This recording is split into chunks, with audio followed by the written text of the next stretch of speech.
Hello, I'm Mark Corcoran and welcome to my country. Australia is seen as a land of the fit and healthy, with plenty of sun, sand, surf and sea. But there is a flip side. Bobby Basram is Australian and disabled. Diagnosed at age 13 with multiple sclerosis, he's passionate about forcing this country's 3 million disabled to enjoy the good life, all of it, and that includes sex. In Behind Closed Doors, The Disabled in Australia, he takes a no-holds-barred look at their lives. And a gentle warning, some of Bobby's images are uncomfortable viewing. Hello, my name's Bobby Basram and I've had MS for over 20 years and I've been to hell and back. And I'm bringing you a show called Behind Closed Doors. Disability in Australia. It's about hope, it's about getting out there, believing in yourself, the inspirational stories, the ecstasy they endure. It's one whole big community that nobody really wants to know about. And that's what this show is all about.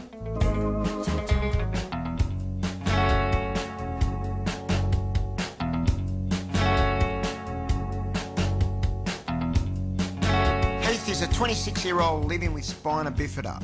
I brought him and some of his mates to Fratelli in South Melbourne to talk about his disability and how it affects his lifestyle. I was born with spina bifida, which basically means that I was born with a lesion on my spine, which has profoundly affected the way I walk. For a lot of my friends, I know, and I assume that's why I'm attracted to them all as friends, is that it's all about the person. It's like you want us to talk about your disability, but we don't even see that you've got a disability. It's not, you know, I'm sure there are worse things about you than your spina bifida. There are. When you asked us to come and do this, we sat down and had a little talk about what it actually meant to hang out with you and the fact that you've got spina bifida. And I just remember you saying to me one day that it was spina God got my spine at IKEA. I got his spine at IKEA. How the you put this together? When I walk down the street, I don't notice the way I walk. You know, if I'm going through a tight door or something like that, that's when I go, oh, I can notice the fact that I'm about to, you know, hit the rim there. Yeah. But as far as walking down the street is concerned, my mind will compensate and, you know, navigate my own body without me even thinking about it. Yeah. One time I was driving with Heath in Carlton and we pulled up on Lygon Street and we both got out of the car, we parked in a disabled spot and we got into the car and this old couple turned to us and they just pulled up and they said, oh, do you realise that car parking spot was disabled? And he's like, yeah, I'm disabled. Do you know I've never seen you walking without your calipers? I decided to leave Heath and his friends just as the party was heating up and wanted to find out more about spina bifida.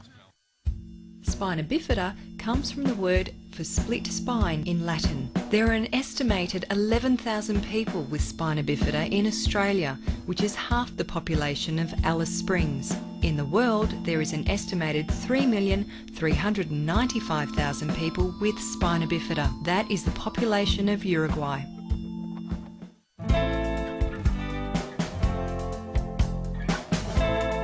Disability has a wide range of conditions. When people talk about disability, they will normally be talking about physical disabilities. What about the mentally disabled and neurological conditions, such as epilepsy? And there are long-held misconceptions held by the community that epilepsy is a mental disability, which in fact it is not. Epilepsy Action Australia has been long working towards dispelling this wrong misconception. They might not be as obvious than the physically disabled, but there are many people that have been diagnosed by depression and epilepsy. I've had epilepsy. Discovered I had epilepsy 6 years ago. I wrote my car off, went over an embankment, and I woke up in casualty and I was told I had epilepsy. I suffered my first tonic-clonic seizure. I'd had a seizure before, but I wasn't aware what it was. Sometimes I wake up and I'm disorientated because I've had a partial seizure and I don't know what day it is and I have to take a little while to orientate. I've got a little bit of memory damage. I have trouble remembering Nicole's name. Sometimes it just left me. Is it that bad? Sometimes it is. I was quite successful in my business at home, in the Shiatsu clinic. and I've been doing that for many years. Did you have to give it away, or do you continue to do I it? continued. I stopped advertising, promoting it, because I couldn't just see the numbers of people that I used to see. I'm trying to gain remission from this rheumatoid arthritis, the effects of treatment. And also, I'm involved in rock and roll dancing. I enjoy it. That looks pretty good, mate. And so it's really good, actually, how it works. But the man takes the lead, unfortunately. He's got a lead. Oh, goodness. I don't know about this. Sort of a surprise. Epilepsy is a term for a group of disorders caused by excessive electrical signalling in the brain. In Australia, an estimated 170,000 people have epilepsy, which is 6 times the population of Alice Springs. Up to 500,000 may develop epilepsy in their lifetime. In the world, an estimated 50 million people have epilepsy, which is the population of South Africa. What do you want to see happen to you? I know no one's got a magic wand. As far as support goes, I'd like to see for the frail age, because I saw a lot of women, mainly women, they had no way of accessing the community. They're living independently, doing very well, not costing government anything. But people do need transport. Transport's a big issue. To address this need for transport, Silvertop Taxis in Melbourne have a division which specialises in the transport of disabled passengers. Are you happy that you're involved in the Silvertop, your company's involved in transporting disabled people? Oh, look, absolutely. It's a department that's very critical, and we pull a lot of resources and effort into that area. It's something we take very seriously. That's excellent. Teresa, what's your job? I'm actually the wheelchair accessible taxi manager. Explain.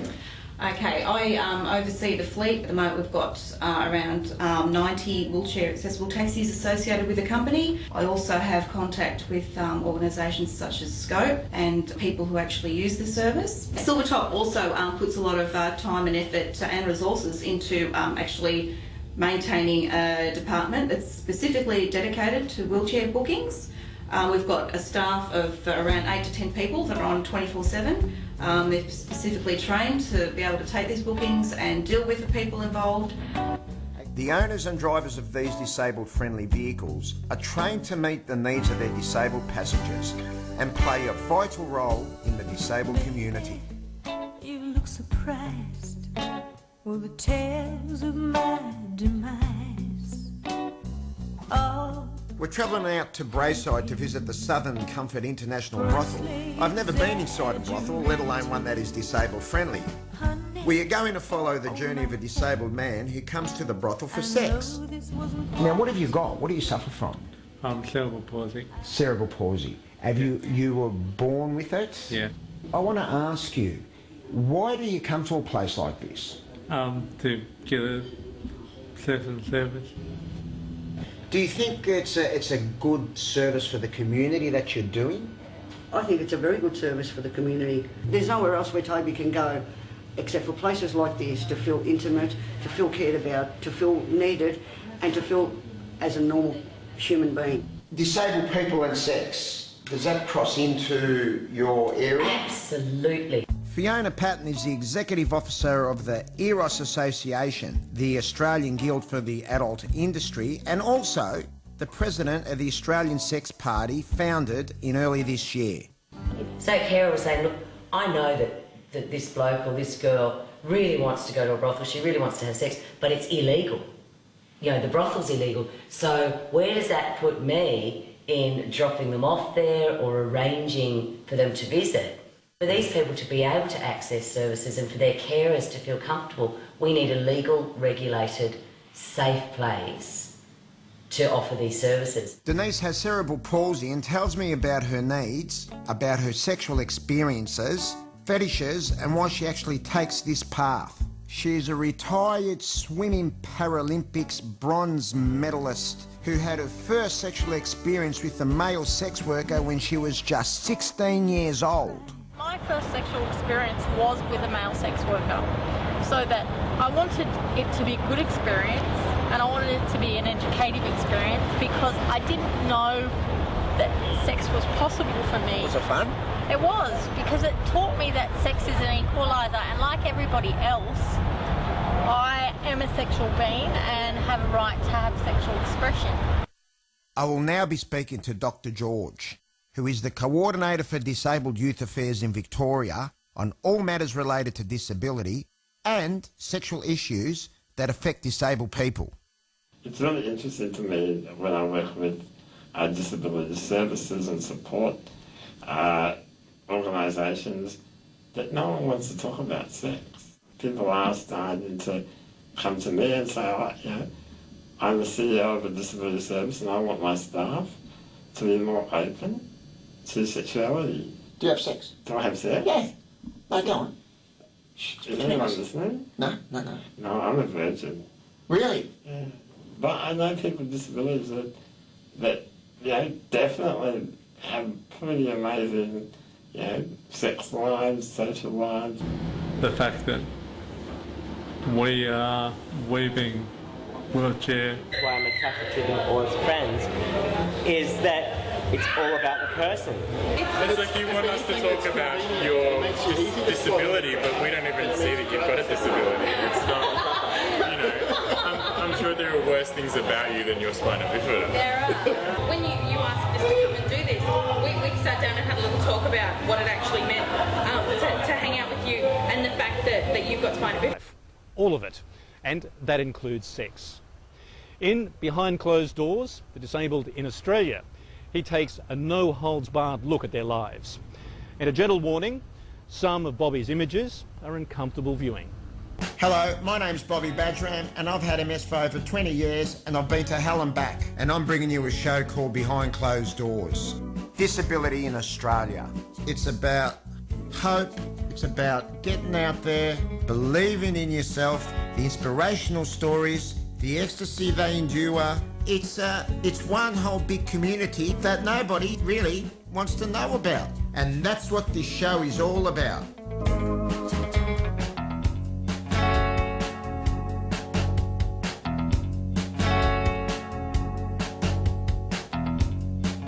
Heath is a 26-year-old living with spina bifida.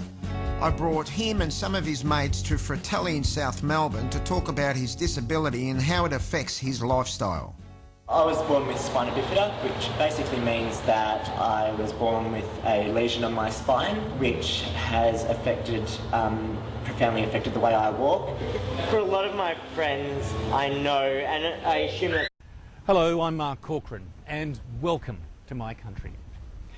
Australia is seen as a land of the fit and healthy, with plenty of sun, sand, surf and sea. But there is a flip side. Bobby Badgeram is Australian and disabled. Diagnosed at age 13 with multiple sclerosis, he's passionate about forcing this country's 3 million disabled to enjoy the good life.